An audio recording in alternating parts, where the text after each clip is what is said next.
Porém Jesus foi para o Monte das Oliveiras, e pela manhã cedo tornou para o templo, e todo o povo vinha ter com ele. Então, assentando-se, os ensinava. E os escribas e fariseus trouxeram-lhe uma mulher apanhada em adultério, e pondo-a no meio, disseram-lhe: Mestre, essa mulher foi apanhada no próprio ato adulterando. E na lei que nos mandou Moisés, que as tais sejam apedrejadas. Tu, pois, que dizes? Isto diziam eles, tentando para que tivessem de o acusar. Mas Jesus, inclinando-se, escrevia com um dedo na terra. E como perseverassem, perguntando-lhe, endireitou-se e disse-lhes: Aquele que dentre vós está sem pecado, seja o primeiro que atire a pedra contra ela. E tornando a inclinar-se, escrevia na terra. Porém, ouviram eles isto, e acusados pela consciência, saíram um a um, começando pelos mais velhos até os últimos. Ficou só Jesus e a mulher que estava no meio. E endireitando-se Jesus, e não vendo ninguém mais do que a mulher, disse: Mulher, onde estão aqueles teus acusadores? Ninguém te condenou? E ela disse: Ninguém, Senhor. E disse-lhe Jesus: Nem eu também te condeno. Vai e não peques mais. Peço aos irmãos que deixem a palavra do Senhor aberta. Quero ser breve, mas quero trazer algo que o Senhor colocou ao meu coração para a igreja. Não vim aqui falar de pecado, porque nós estamos cansados de saber que nós todos somos pecadores. Eu vim aqui falar de um olhar de Cristo para você essa noite. Porque por mais que você não veja saída, por mais que você não se ache merecedor, Deus ainda olha para você. Nós todos conhecemos essa palavra. Eu garanto para vocês que mais cedo ou mais tarde vocês já ouviram alguém pregar sobre João 8. A mulher adúltera. Quem nunca tomou um sermão, principalmente da mãe, dizendo: não atira a primeira pedra não, se você não tem pecado, não julga. Mas nós vamos entender essa palavra de uma maneira diferente. A palavra vai nos dizer que Jesus acabara de descer do monte, estava ensinando, e alguma multidão, eu quero que você preste atenção nessa palavra, multidão. Uma multidão trouxe uma mulher que havia acabado de ser pega em adultério, presbítero Jefferson. Todos nós sabemos que naquela época as leis para quem era pego em adultério eram extremamente severas. Não tinha uma brechinha igual tem hoje, principalmente no Brasil. Não tinha brecha na lei. Ela era cumprida à risca. E aquela mulher foi pega em adultério, e uma multidão levara ela a Jesus. Uma forma de afronta também, porque muitos ali não acreditavam que Jesus era o Messias, que Jesus havia vindo como Filho de Deus para salvar a mim e a você. E aquela multidão chegou até Jesus, perguntando para Jesus, contando o que tinha acontecido, falando que aquela mulher havia sido pega em adultério. E Jesus, a Bíblia diz que do jeito que ele estava, ele não disse uma palavra. Ele não falou nem A, nem B. Ele não julgou. Ele apenas ouviu a multidão. Deixa eu te falar uma coisa, irmão. Eu já vou começar a te entregar o que Deus me passou. Às vezes há multidões na sua vida para te fazer inibir a voz de Deus. Tem muitas vezes que Deus não está em silêncio, mas é você que está no meio de uma multidão e não está dando ouvido a Ele. Aquela multidão tinha chegado, e eu me coloco como pregador na pele daquela mulher. Por mais que ela errou, por mais que ela era pecadora, quem daqueles não tinha errado? Eu sempre comento com a minha esposa que não existe pecadinho nem pecadão, é tudo pecado. Você falar mal do irmão, ou você adulterar, é independente, você não vai para o céu, você vai para o inferno. Não tem brecha. E aquela mulher, ela foi levada. E Jesus escuta eles falarem. Porém Jesus fica em silêncio. E é nesse momento que eu acho muito lindo. Porque Jesus em silêncio, aquela multidão ficou querendo saber uma resposta, pressionando Jesus. E Jesus, com toda a sabedoria do mundo, diz que atire a primeira pedra quem nunca errou.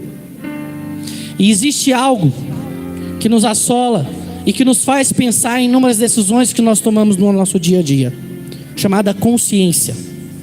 E a consciência daqueles homens pesaram, e eles viram que eles não eram perfeitos.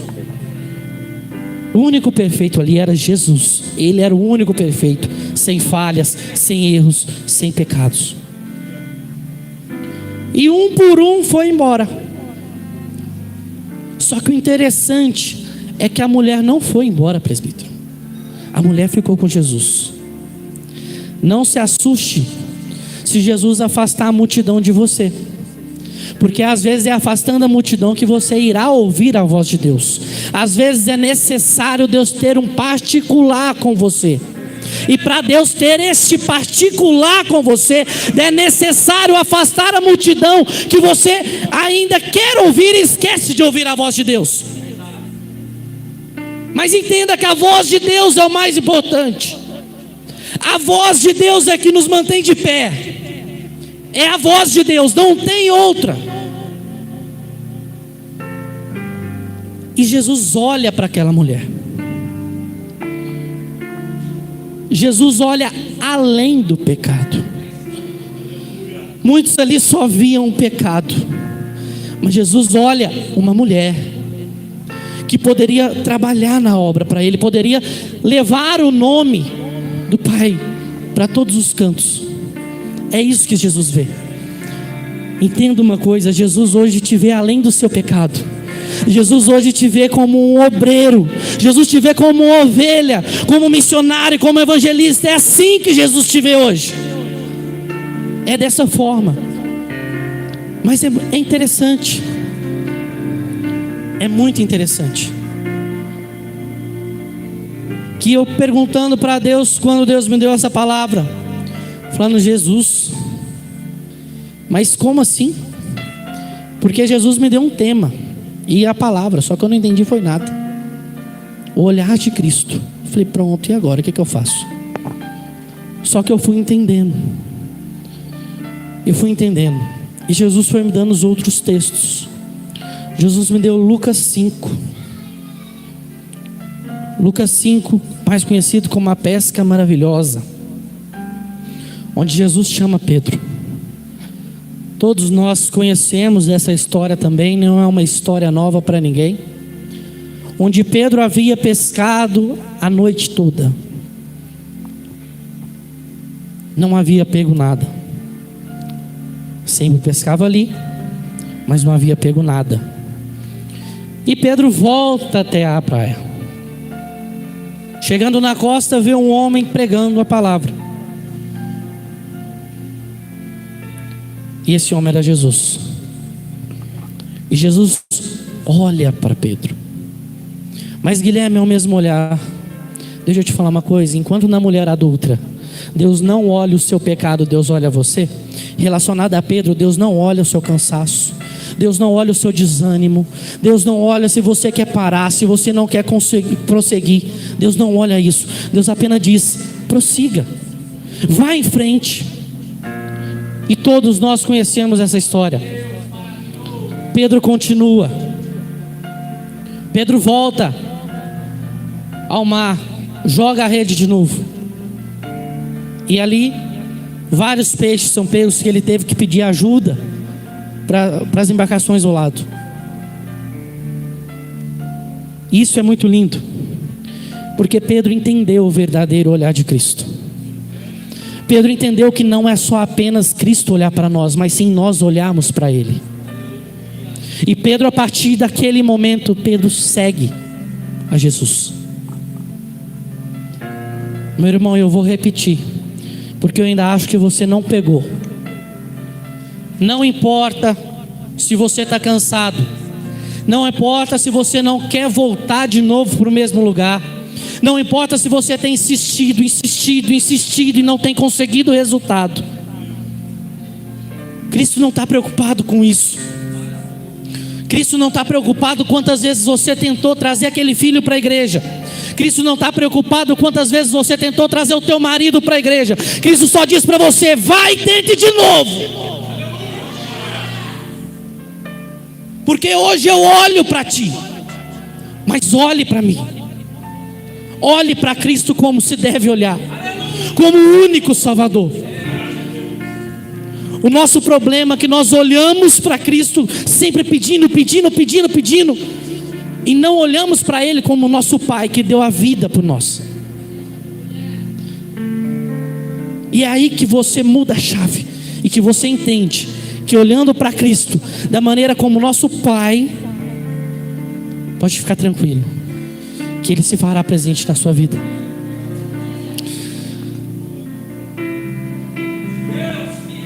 Mas eu ainda não satisfeito,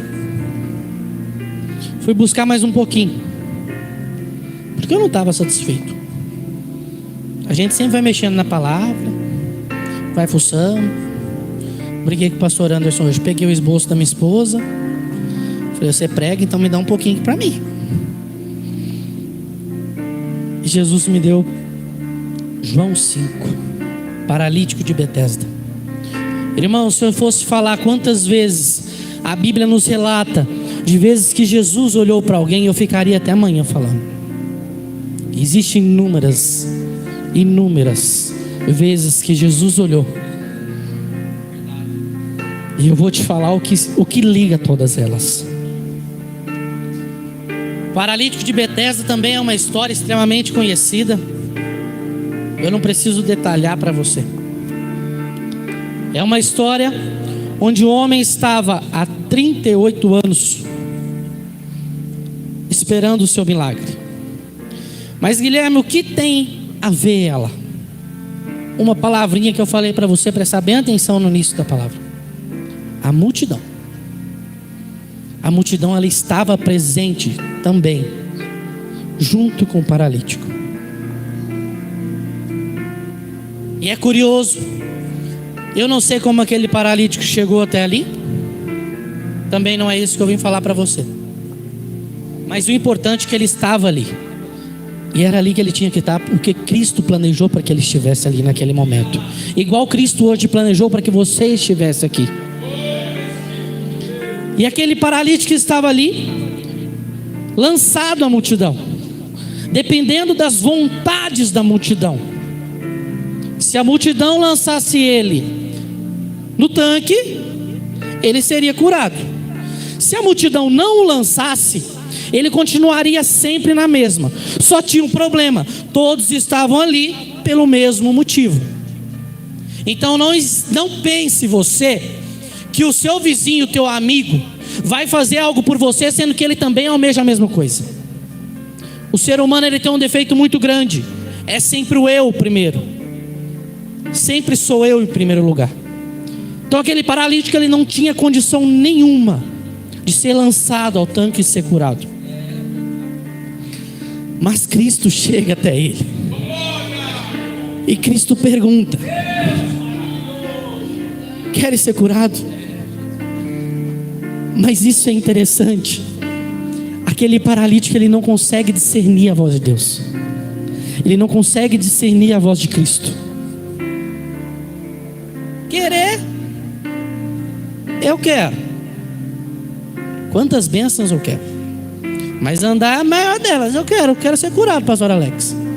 Mas não tem ninguém que me joga. Só que mal, ele não tinha consciência de que não precisava de ninguém jogar. Ele só precisava de uma palavra de Cristo na vida dele. Você não está entendendo. Você não precisa de ninguém fazer nada para você. Você só precisa querer suas mãos cansadas e dizer: Pai, eis-me aqui. É só isso que você precisa. Não importa se o vizinho da direita, da esquerda vai fazer ou não para você. Cristo já fez. É isso que você precisa entender. O paralítico não precisava da multidão. Ele não precisava daquele povo todo. Dentre a multidão, Cristo olhou para ele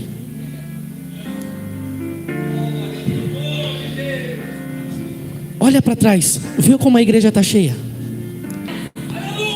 Quantas pessoas tem no seu trabalho? Quantas pessoas tem na sua escola? Mas Cristo olhou para você. Se Cristo olhou para você, é porque Cristo confia. E por que tu ainda não confia em Cristo? Porque você ainda não olhou para Cristo. Quando aquele paralítico entende que é Cristo falando com ele, ele fica assim: toma a cama e tchau. Fica com Deus aí, vocês, a multidão. Vou parar de ouvir vocês, vou ouvir Cristo aqui, vou espalhar as boas novas.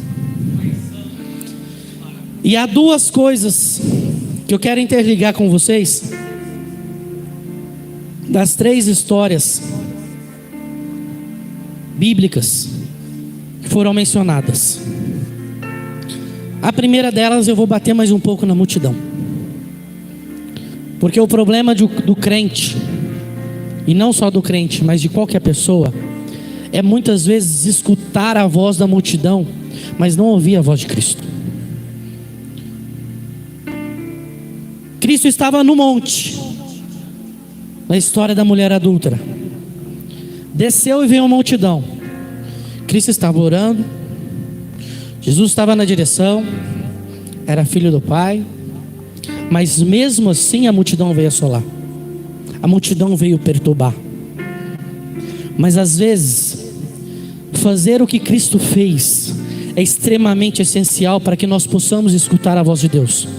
Enquanto a multidão falava, enquanto a multidão apontava: eu quero uma resposta, eu quero uma ajuda, eu quero que o Senhor julgue essa mulher, Cristo ficou em silêncio.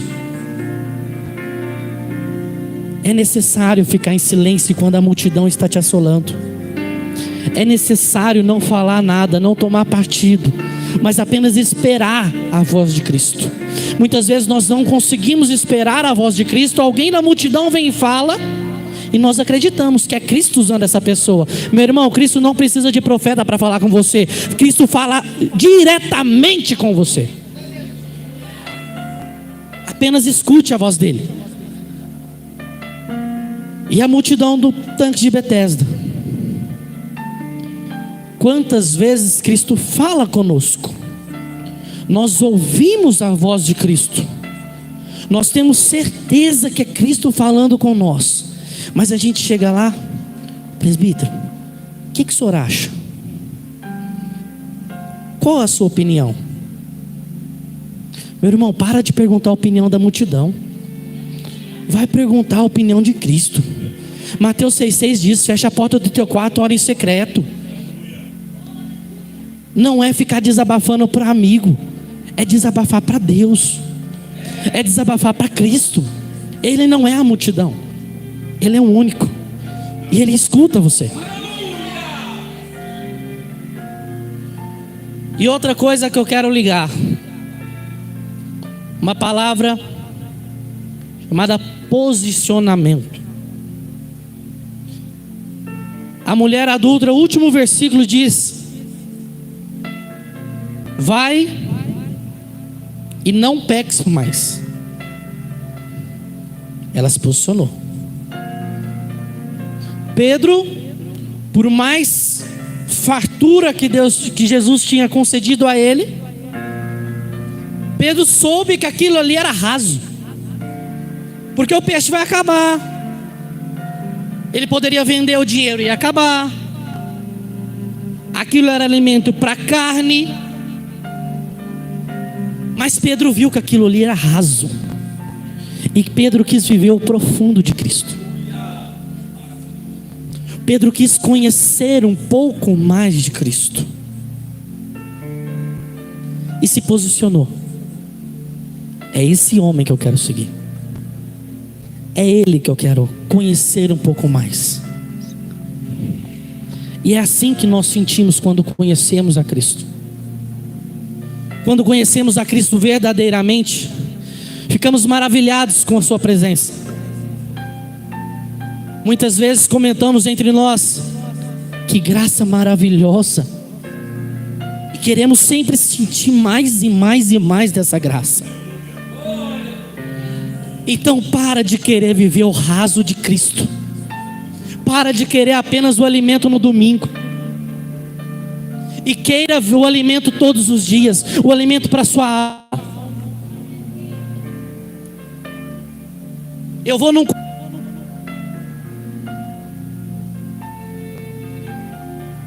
hoje, amanhã eu não vou, daqui 2 meses eu apareço no culto. Você foi alimentado hoje, você vai comer esse alimento, mas o alimento acaba. A palavra de Cristo, ela precisa ser renovada dentro de nós todos os dias. É necessário essa renovação.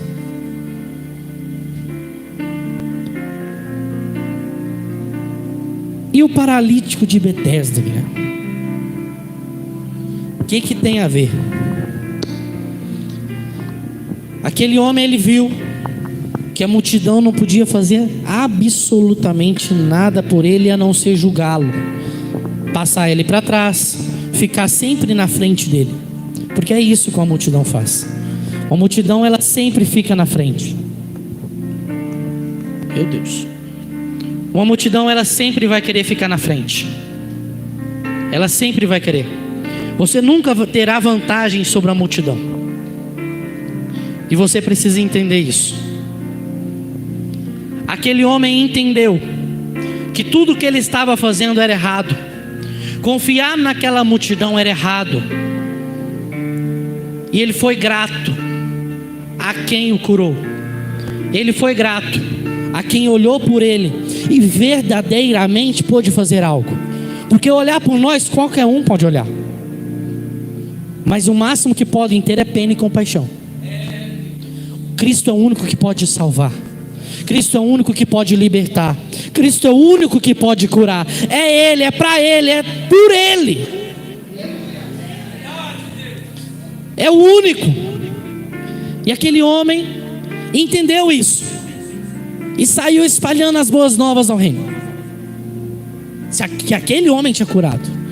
Não, aquele lá realmente é o Messias. Ele me curou. Meu irmão, eu não sei como você veio. Não sei se você planejou estar aqui. Não sei se você deu 6 horas da tarde e falou: vou ter culto lá na DPV, eu vou lá. Mas pode ter certeza que se você veio aqui hoje é porque Deus marcou esse encontro com você. Porque Cristo cansou de falar com você e você não ouvir. Ou Cristo falar com você e você ir falar com a multidão.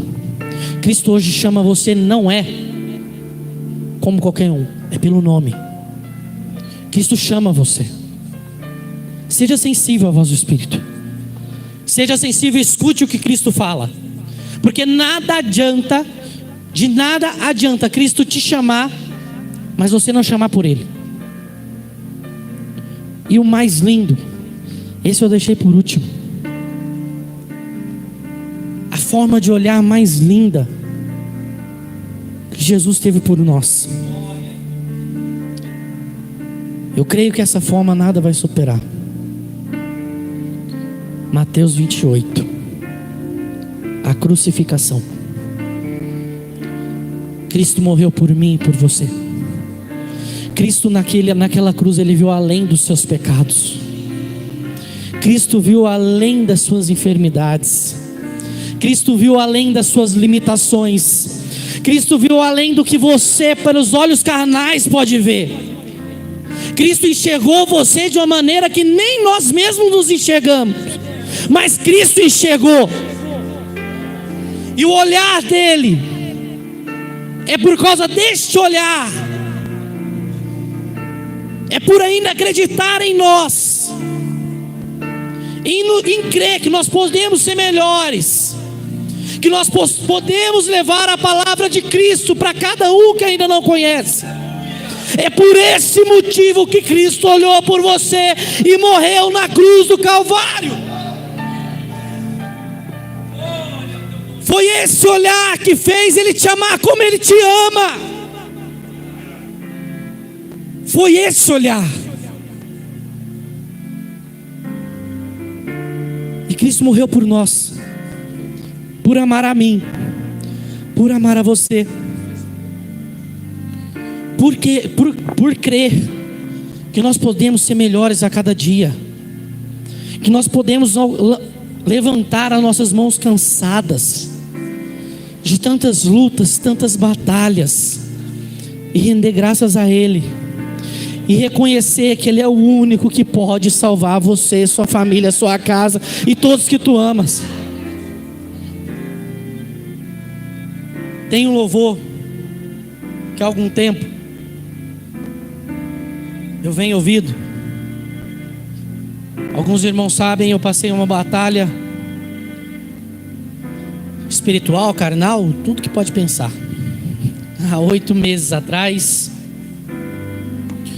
E eu sei como foi difícil eu me erguer e estar aqui hoje. Eu sei como foi difícil ver olhares julgando e apontando. E foi neste momento que Cristo me visitou e falou comigo, que enquanto o mundo te critica e não vê você se reerguendo, eu vejo você. E é um louvor, se o pastor permitir, gostaria de encerrar louvando com a minha esposa. Não tem como eu pregar e não terminar louvando com ela. E a letra, ela diz